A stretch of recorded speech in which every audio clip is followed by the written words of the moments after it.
সরাসরি আপনাদের নিয়ে যাব তারকেশ্বরে। আমাদের প্রতিনিধি অর্ণব মুখোপাধ্যায় রয়েছেন আমাদের সঙ্গে। অর্ণব, দুপুর 3:30 নাগাদ তারকেশ্বরে পৌঁছানোর কথা প্রধানমন্ত্রী নরেন্দ্র মোদী। তার আগে মঞ্চ একেবারে প্রস্তুত, সাজু সাজু রব।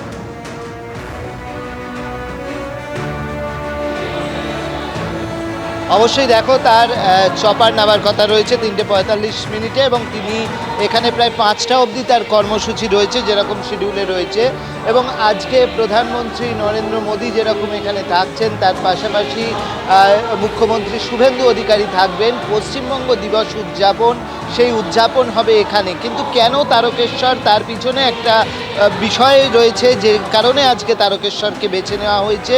যে 1947 সালের এপ্রিল মাসে যে বৈঠক হয়েছিল, সেই বৈঠক হয়েছিল যে পশ্চিমবঙ্গ কোন দিকে থাকবে, সেই বৈঠক হয়েছিল তারকেশ্বর, এবং সেই কারণেই তারকেশ্বরকে বেছে নেওয়া হয়েছে, এমনটাই বক্তব্য। তো পশ্চিমবঙ্গ দিবস আমরা জানি যে এর আগে যখন তৃণমূল সরকার ছিল, তখন কিন্তু এই নিয়ে একটা ডিবেট হয়েছিল। তখন কিন্তু এই 20শে জুনকে স্বীকৃতি দিতে চায়নি তৃণমূল সরকার, এবং বিজেপি ক্ষমতায় আসার পরপরই পশ্চিমবঙ্গ দিবস হিসেবে আজকের দিনটাকে বড় করে উদযাপন করার সিদ্ধান্ত নেওয়া হয়। এবং সেই অনুযায়ী সারা তারকেশ্বর জুড়ে হোর্ডিং দেওয়া হয়েছে। একদিকে যেরকম শ্যামাপ্রসাদ মুখোপাধ্যায়ের ছবি রয়েছে, স্বামী প্রণবানন্দজির ছবি রয়েছে, তার পাশাপাশি প্রধানমন্ত্রী এবং মুখ্যমন্ত্রীর ছবি রয়েছে, এবং এই পশ্চিমবঙ্গ দিবস পালন করা হবে এখানে। এবং আমরা দেখতে পাচ্ছি যে সারা পশ্চিমবঙ্গের বিভিন্ন যে উল্লেখযোগ্য মোটিভগুলো রয়েছে, সেই মোটিভ দিয়ে কিন্তু সারা মঞ্চের বিভিন্ন জায়গা সাজানো হয়েছে। কলকাতার হলুদ ট্যাক্সি থেকে হচ্ছে বিভিন্ন মন্দির, সেই সমস্ত কিছু দিয়ে কিন্তু ছোট ছোট করে তোমাকে দেখাতে বলবো যে ডবল ডেকার বাস ধরো, হলুদ ট্যাক্সি ধরো, বেলুড় মঠ বলো, বা আমরা দেখতে পাচ্ছি যে বিভিন্ন যে হাওড়া ব্রিজ, সেই সমস্ত জায়গা, সেই সমস্ত দুর্গা মূর্তি, সেই রকম মোটিভ ব্যবহার করে করে পুরো মঞ্চস্থলটা সাজানো হয়েছে। এবং এই পশ্চিমবঙ্গ দিবস, অর্থাৎ পশ্চিমবঙ্গের যে অন্তর্ভুক্তির দিন, এবং সেই হিসেবে পশ্চিমবঙ্গ দিবস পালন করা, এবং তার পাশাপাশি এখানে বেশ কিছু সরকারি প্রকল্প, যার সংখ্যা প্রায় প্রচুর কোটি কোটি টাকার সরকারি প্রকল্প, যে প্রকল্পের উদ্বোধন করবেন, যার মধ্যে রেল রয়েছে, যার মধ্যে কৃষি রয়েছে, যার মধ্যে প্রাণী সম্পদ বিকাশ রয়েছে, যার মধ্যে হচ্ছে সড়ক রয়েছে। এরকম বিভিন্ন প্রকল্প রয়েছে, যেগুলো কিন্তু আজকে প্রধানমন্ত্রী এই মঞ্চ থেকেই উদ্বোধন করবেন। একেবারে এক টুকরো পশ্চিমবঙ্গকে তুলে ধরা হয়েছে আজ তারকেশ্বরে এই মঞ্চ। অনেক ধন্যবাদ অর্ণব। এই পশ্চিমবঙ্গ দিবসে রাজ্যবাসীকে শুভেচ্ছা বার্তা প্রধানমন্ত্রী নরেন্দ্র মোদীর। পশ্চিমবঙ্গ দিবস উপলক্ষে পশ্চিমবঙ্গের আমার বোন এবং ভাইদের জানাই আন্তরিক শুভেচ্ছা। এই দিনটি এমন এক রাজ্যকে উদযাপন করে যা সাহিত্য, সঙ্গীত, শিল্প, আধ্যাত্মিকতা, বিজ্ঞান, বাণিজ্য, ব্যবসা, সমাজ সংস্কার এবং আরও অনেক বৈচিত্র্যময় ক্ষেত্রে তার অবদানের মাধ্যমে ভারতের ইতিহাসকে রূপদান করেছে। বারবার অগণিতভাবে পশ্চিমবঙ্গ ভারতের জাতীয় চেতনাকে সমৃদ্ধ করেছে। পশ্চিমবঙ্গের ইতিহাসে 20শে জুন দিনটি অত্যন্ত তাৎপর্যপূর্ণ। আর রাজ্যবাসীকে পশ্চিমবঙ্গ দিবসের শুভেচ্ছা জানিয়েছেন মুখ্যমন্ত্রী শুভেন্দু অধিকারী। আজ 20শে জুন পশ্চিমবঙ্গের ইতিহাসে এক অত্যন্ত গুরুত্বপূর্ণ দিন এবং বাঙালির ভাগ্য নির্ধারক দিন। এই ঐতিহাসিক দিনে সমস্ত রাজ্যবাসীকে জানাই আমার আন্তরিক শুভেচ্ছা এবং গৈরিক অভিনন্দন।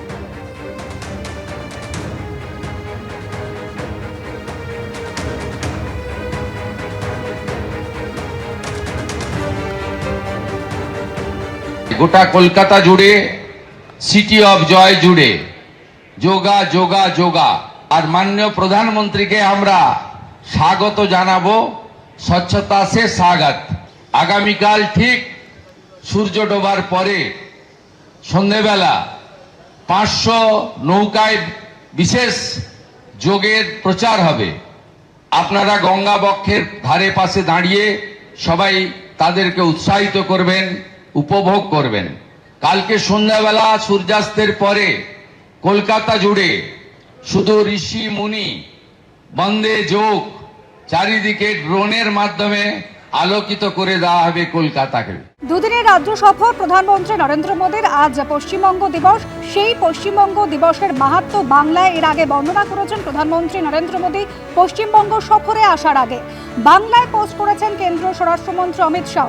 আজ দুপুরে পশ্চিমবঙ্গ দিবস উদযাপন হবে। আর প্রায় 2 ঘন্টার মধ্যেই কিন্তু প্রধানমন্ত্রী নরেন্দ্র মোদী তিনি আসবেন তারকেশ্বরে। প্রধানমন্ত্রীর সঙ্গে যে অনুষ্ঠান, সেই অনুষ্ঠানে উপস্থিত থাকবেন মুখ্যমন্ত্রী শুভেন্দু অধিকারী।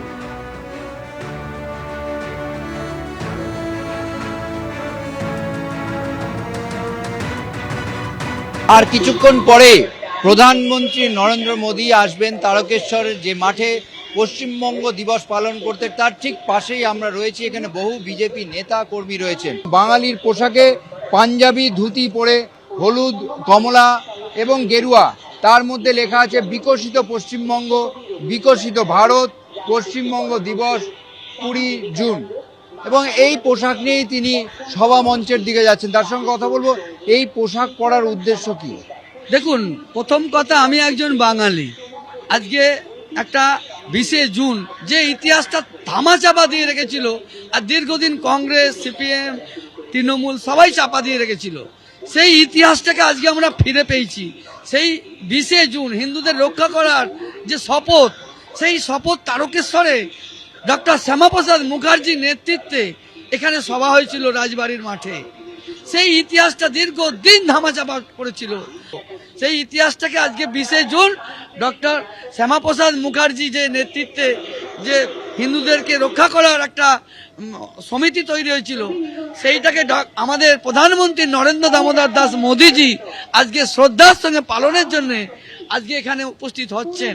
পশ্চিমবঙ্গ দিবস সেটা যে ভুলিয়ে দেওয়া হচ্ছিল, আবার স্মরণে আনা হচ্ছে, সেটাকে আরো প্রাসঙ্গিক করতে ঠিক বাঙালির পোশাক পরে সেই সভায় অংশগ্রহণ করতে এসছেন। ক্যামেরায় অতনু কুণ্ডুর সঙ্গে ঝিলম করঞ্জয়, এবিপি আনন্দ, তারকেশ্বর। এদিকে আজ দুপুর 3:30 নাগাদ হুগলির তারকেশ্বর হেলিপ্যাডে নামবেন প্রধানমন্ত্রী নরেন্দ্র মোদী। সেখানে তার একাধিক কর্মসূচি রয়েছে। যোগ দেবেন পশ্চিমবঙ্গ দিবস অনুষ্ঠানে। তারকেশ্বরে একাধিক সরকারি প্রকল্পের সূচনা করবেন প্রধানমন্ত্রী নরেন্দ্র মোদী। এরপর বিকেল 5:15 নাগাদ তারকেশ্বর হেলিপ্যাড থেকে কলকাতার উদ্দেশ্যে রওনা হবেন। আগামীকাল আন্তর্জাতিক যোগ দিবস রয়েছে, সেখানেও যোগ দেবেন প্রধানমন্ত্রী নরেন্দ্র মোদী। হুগলি তারকেশ্বর হেলিপ্যাডে আর কিছুক্ষণের মধ্যেই নামবেন প্রধানমন্ত্রী। যেরকম জানা যাচ্ছে, দুপুর 3:30 নাগাদ হুগলি তারকেশ্বর হেলিপ্যাডে নামবেন প্রধানমন্ত্রী নরেন্দ্র মোদী। আজ 20 জুন পশ্চিমবঙ্গ দিবস অনুষ্ঠান, সেই অনুষ্ঠানে যোগ দিতে চলেছেন প্রধানমন্ত্রী।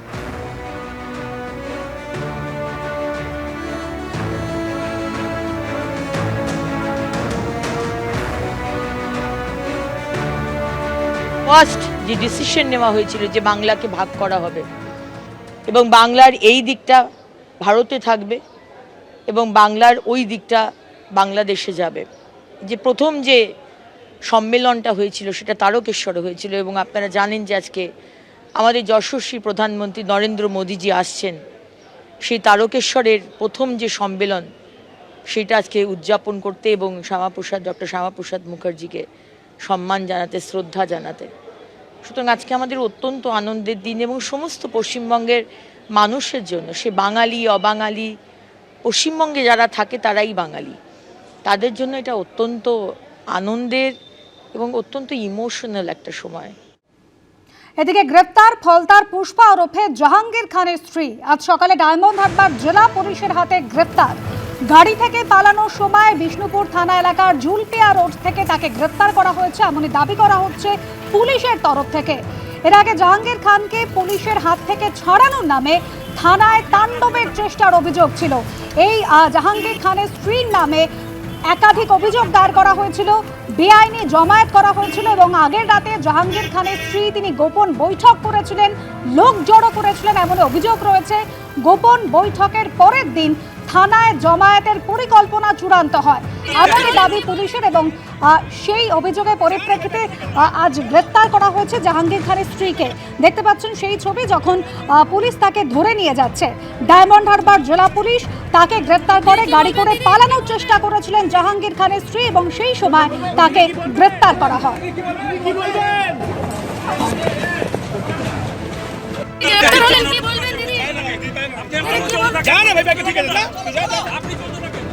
আপনি আপনার কাজ করুন না। সরাসরি চলে যাবো গৌতম মণ্ডল, আমাদের প্রতিনিধি রয়েছেন আমাদের সঙ্গে। গৌতম, একেবারে মুখ্যমন্ত্রী শুভেন্দু অধিকারী তিনি হুঁশিয়ারি দিয়েছিলেন যারা এভাবে থানায় হামলার পরিকল্পনা করেছিল কাউকে ছাড়া হবে না, আর আজ গ্রেপ্তার করা হলো জাহাঙ্গীর খানের স্ত্রীকে। কি অভিযোগ?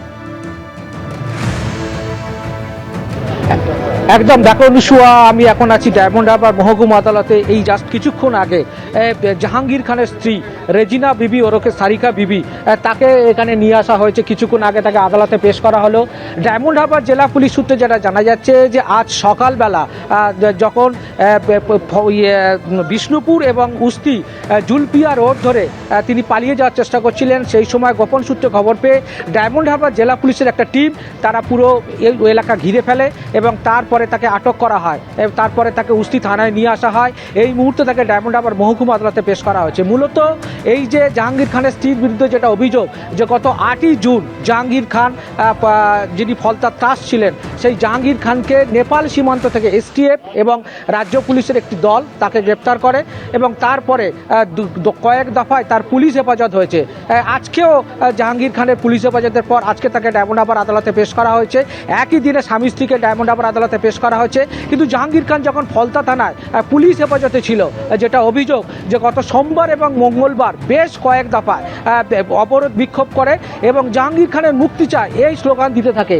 এই স্লোগান দেওয়ার পাশাপাশি গত মঙ্গলবার হলো কি এই যে বিক্ষোভ এবং এই যে অবরোধ সেটা আকার ধারণ করলো, ধ্বংসাত্মক আকার ধারণ করলো এবং তারা থানা অভিমুখে গেল এবং থানা অভিমুখে যাওয়ার সময় কেন্দ্রীয় বাহিনী এবং পুলিশ তাদেরকে রাস্তায় আটক করে এবং আটক করার পর গৌতম, ঠিক গত মঙ্গলবার কি পরিস্থিতি তৈরি হয়েছিল একবার আপনাদের দেখাই। দেখতে পাচ্ছেন জাহাঙ্গীর খান, তাকে থানায় রাখা ছিল, তিনি পুলিশ হেফাজতে ছিলেন এবং তারপর জাহাঙ্গীর খানের স্ত্রী নেতৃত্বে এভাবে হামলার পরিকল্পনা করা হয়েছিল। যদিও কেন্দ্রীয় বাহিনীর তারায় ছত্রভঙ্গ হয়ে যায় হামলাকারীরা, এমনকি পালানোর পথ না পেয়ে পুকুরে পর্যন্ত ঝাঁপ দেয় এই সমস্ত হামলাকারীরা। এরপর আজ জাহাঙ্গীর খানের স্ত্রী রেজিনা বিবি তাকে গ্রেপ্তার করা হলো, ইতিমধ্যেই আদালতে তাকে পেশ করা হয়েছে। গৌতম মণ্ডল আমাদের প্রতিনিধি রয়েছেন আমাদের সঙ্গে। গৌতম, তুমি যেরকম জানাচ্ছিলে যে আজ জাহাঙ্গীর খান তাকেও আদালতে পেশ করা হয়েছে, অর্থাৎ জাহাঙ্গীর খান এবং তার স্ত্রী দুজনকে আদালতে পেশ করা হয়েছে। একদম দেখো অনুসুয়া, জাহাঙ্গীর খানের দু দফায় 6 দিন করে পুলিশ হেফাজত হয়েছিল। আজকে জাহাঙ্গীর খানকে প্রথমে সকালে পেশ করা হয়, তার কিছুক্ষণ পরে জাহাঙ্গীর খানের স্ত্রী তাকে পেশ করা হয়েছে। জাহাঙ্গীর খানের বিরুদ্ধে একাধিক অভিযোগ রয়েছে বিভিন্ন নতুন ধারায়। তার বিরুদ্ধে যে 8 থেকে 9 খানা ফলতা থানায় যে অভিযোগ রয়েছে খুনের চেষ্টা, বাড়ি ভাঙচুর, হুমকি, ভোট দিতে বাধা দেওয়া, সেই সমস্ত ধারায় বিচার চলছে, মামলা রুজু করা হয়েছে। পাশাপাশি জাহাঙ্গীর খানের স্ত্রীর বিরুদ্ধে যেটা অভিযোগ রয়েছে বেআইনি জমায়েত, পুলিশকে মারধর এবং পুলিশকে আক্রমণ করা এবং বিদ্বেষমূলক প্ররোচনা দেওয়া। গৌতম, একাধিক অভিযোগ রয়েছে এবং আদালতের কি নির্দেশ হয় সেদিকে অবশ্যই আমাদের নজর থাকবে। শোভনদেব চট্টোপাধ্যায় তিনি কিন্তু বলছেন মিটিংয়ের দিন একজন বাদে প্রত্যেকে উপস্থিত রয়েছিলেন, আর সিআইডি আধিকারিকরা তারা বলছেন এখনো বেশ কিছু জায়গায় ধোঁয়াশা রয়েছে, তাই শোভনদেব চট্টোপাধ্যায়কে জিজ্ঞাসাবাদ করা হয়েছে। আর এই জিজ্ঞাসাবাদ নিয়ে কেন্দ্রীয় প্রতিমন্ত্রী সুকান্ত মজুমদার কি বলেছেন শোনা। সিআইডি সহিজাল কাণ্ডের তদন্ত করছে, তো সেই সহিজাল কাণ্ডে যাদের যাদের নাম এসেছে, যাদের বিরুদ্ধে অভিযোগ, কারণ শোভনবাবুকেই মমতাপন্থী যে তৃণমূল কংগ্রেসের গুট, সেই গোষ্ঠী তারা তাকে বিরোধী দলনেতা করেছিলেন, তার সপক্ষেই সই পড়েছিল এবং বলা হচ্ছে বা দাবি করা হচ্ছে সেই সইটা জাল সই। স্বাভাবিকভাবে সিআইডি তদন্তের আওতায় তাকে তো আনবেই, কারণ তার নামেই সইটা হয়েছিল, তার পক্ষে সইটা হয়েছিল, তো তাকে তো জিজ্ঞেস করবে। তো খারাপ লাগছে। বাংলায় একটা কথা আছে, শোভনবাবু খুব সিনিয়র লিডার এবং বাংলার রাজনীতিতে একজন সবাই যাদেরকে শ্রদ্ধা করে এরকম একজন ব্যক্তি, কিন্তু বাংলায় একটা কথা আছে, বলে না, সৎসঙ্গে স্বর্গবাস, অসৎসঙ্গে নরকবাস। সই জালিয়াতি কাণ্ডে প্রায় 8 ঘন্টা জিজ্ঞাসাবাদ করা হলো শোভনদেব চট্টোপাধ্যায়কে, তাকে জিজ্ঞাসাবাদ করা হয়েছে এবং কালীঘাট তৃণমূলের প্রস্তাবিত পরিষদীয় দলনেতার বাড়িতে আজ সকালে পৌঁছান সিআইডি আধিকারিকরা। শোভনদেব চট্টোপাধ্যায় কি জানিয়েছেন শোনাবো। আমার সাথে আমি কোনো কথা হয়েছে কি হয়েছে কিছু বলতে পারবো না, যা বলেছেন বলে দিয়ে গেছেন ওনারা, এর বেশি আমার কিছু বলার নেই। কোর্টে কেস আছে, আমি একটা শব্দও বলবো না, কোনো কথাই বলবো না, সেটা ওদের থেকে জিজ্ঞেস করে নাও না। Why do you ask me? আমি সহযোগিতা করছি কিনা তো ওরা বলবেন। 200% সহযোগিতা করেছি, আগামী দিনেও করব, এর বেশি আমার কিছু বলার নেই। এখনো নয়, সবই মানে যারা করেছেন তারা ইন্টারেস্ট নিয়ে এসে করেছেন, যা করেছেন আমাদের ভাবনার মধ্যে ওইগুলো ছিল না। যারা করেছেন কমপ্লেন করতে গেছেন স্পিকারের কাছে, তারাই এগুলো করে দিয়ে গেছেন। এটা আমাদের অবিশ্বাসের জায়গায় ছিল না কেউই, আমরা সকলকে বিশ্বাস করে মিটিংয়ে ডেকেছিলাম। তারা কারা করে দিয়ে গেছে, যারা তাড়াতাড়ি চলে গেছে সইটা করেই এখানে জাল সইটা করে দিয়েই চলে গেছেন সোজাসুজি স্পিকারের কাছে। ছিল তো উপস্থিত, তারিখের মিটিংয়ে সবাই ছিল, একজন মাত্র ছিল না, যেটা আমি যতদূর জানি। তাদের সই এটা নয়। আমি আবারও বলছি, যদি আজও নেই আমাকে, আমি এখনো চাই না। কালীঘাট তৃণমূলে প্রস্তাবিত পরিষদীয় দলনেতার বাড়িতে সিআইডি। শোভনদেব চট্টোপাধ্যায়ের বাড়িতে পৌঁছন সিআইডি আধিকারিকরা। সই জালিয়াতি কাণ্ডে শোভনদেব চট্টোপাধ্যায়কে জিজ্ঞাসাবাদ সিআইডি আধিকারিকদের। ভিডিওগ্রাফার সহ প্রায় আধ ঘন্টা ধরে শোভনদেব চট্টোপাধ্যায়কে জিজ্ঞাসাবাদ করা হয়েছে। আমাদের প্রতিনিধি পার্থপ্রতিম ঘোষ সরাসরি রয়েছেন আমাদের সঙ্গে। পার্থপ্রতিম, এই সই জালিয়াতি কাণ্ডে এর আগে ভবানী ভবনে ডেকে অভিষেক বন্দ্যোপাধ্যায়কে জিজ্ঞাসাবাদ করা হয়েছে। কুণাল ঘোষ, ফিরহাদ হাকিম তারাও জিজ্ঞাসাবাদের সম্মুখীন হয়েছিলেন। এবার শোভনদেব চট্টোপাধ্যায়ের কাছ থেকে কি জানতে চাইলেন সিআইডি আধিকারিকরা? দেখুন, সই জালিয়াতির যে মামলা, সেই মামলায় ইতিমধ্যেই কিন্তু অনেককে জিজ্ঞাসাবাদ করা হয়েছে। তার মধ্যে অভিষেক বন্দ্যোপাধ্যায়কে দুবার ভবানী ভবনে ডেকে জিজ্ঞাসাবাদ করা হয়েছে, কুণাল ঘোষকেও জিজ্ঞাসাবাদ করা হয়েছে। এবং এই যে সই জালিয়াতির যে মামলা, সেই মামলায় অভিষেক বন্দ্যোপাধ্যায়ের চিঠি পাঠায় বিধানসভা স্পিকারের কাছে। যে চিঠিটা হচ্ছে 20 মে, এবং সেই চিঠিতে একেবারে তারা প্রস্তাব করে পাঠায় যে লিডার অফ অপোজিশন অর্থাৎ বিরোধী দলনেতা করা হচ্ছে শোভনদেব চট্টোপাধ্যায়কে, অন্যদিকে হচ্ছে অন্য দুই পদে হচ্ছে নয়না বন্দ্যোপাধ্যায়, অসীমা পাত্রকে, এবং চিফ হুইপ করা হচ্ছে সেখানে হচ্ছে ফিরহাদ হাকিমকে। এবং এই চিঠি যায়, এবং তার পরবর্তীকালে তুমি জানো যে রেজুলেশন বুকের যে সই হয়েছিল, যে এই এনাদেরকে কিন্তু এই পদে তারা মনোনীত করেছেন, একেবারে সবার সিদ্ধান্ত এটাই নিয়েছে। কিন্তু তার পাশাপাশি হচ্ছে এইখানে অভিযোগ ওঠে যেটা সই জালিয়াতির মামলা এবং বিধানসভায়, এবং সেই মামলার পরিপ্রেক্ষিতে এই যে রেজুলেশন বুকের কপির খোঁজে এখনও সিআইডি করছে, একাধিককে জিজ্ঞাসাবাদ করা হয়েছে। এবং সেখানে শোভনদেব চট্টোপাধ্যায় করা হয়েছিল পরিষদীয় দলনেতা বা বিরোধী দলনেতা করা হয়েছিল যেমন, এবং তার পরবর্তীকালে শোভনদেব চট্টোপাধ্যায় যে সই, অর্থাৎ যে 70 জন বিধায়ক সই করেছেন, তার মধ্যে বালিগঞ্জ বিধানসভা কেন্দ্র থেকে জয়ী শোভনদেব চট্টোপাধ্যায় সই ছিল একেবারে প্রথমে। অর্থাৎ সিআইডি জানাচ্ছে তারা হচ্ছে বিভিন্ন যারা বিধায়ক তাদেরকে জিজ্ঞাসাবাদ করেছে, অভিষেক বন্দ্যোপাধ্যায়কে জিজ্ঞাসাবাদ করেছে, করে এখনও অনেকগুলো জায়গায় তাদেরকে ধোঁয়াশা রয়েছে এই সই জালিয়াতির মামলায়। অরিজিনাল রেজুলেশন বুক কোথায় সেইটা এখনও পর্যন্ত সিআইডি পায়নি, এবং সেই মর্মেই তারা, তুমি দেখেছো কয়েকদিন আগে চিফ হুইপ করা হয়েছিল ফিরহাদ হাকিমকে, ফিরহাদ হাকিম বিধায়কও তার বাড়িতে গিয়েও কিন্তু সিআইডি আধিকারিকরা জিজ্ঞাসাবাদ করেন। এবারে যাকে বিরোধী দলনেতা হিসেবে প্রস্তাব করা হয়েছিল অর্থাৎ কালীঘাট তৃণমূলের তরফ থেকে, সেক্ষেত্রে সেই শোভনদেব চট্টোপাধ্যায়ের বাড়িতে আজকে সিআইডির টিমের সদস্যরা তারা গিয়ে পৌঁছান। 11টা নাগাদ তারা গিয়ে পৌঁছান, এবং প্রায় আধ ঘন্টা সিআইডির টিম তারা শোভনদেব চট্টোপাধ্যায়কে জিজ্ঞাসাবাদ করেন, এবং তার পরবর্তীকালে সেখান থেকে তারা বেরিয়ে যান। শোভনদেব চট্টোপাধ্যায়ের যে বাড়ি অর্থাৎ ভবানীপুরের যে বাড়ি, সেই বাড়িতেই কিন্তু সিআইডির টিমের সদস্যরা পৌঁছান এই সই জালিয়াতি মামলায় শোভনদেব চট্টোপাধ্যায়কে জিজ্ঞাসাবাদ করার জন্য। অনুসূয়া, ধন্যবাদ পার্থপ্রতিম। এবিপি আনন্দ, এগিয়ে থাকে, এগিয়ে রাখে।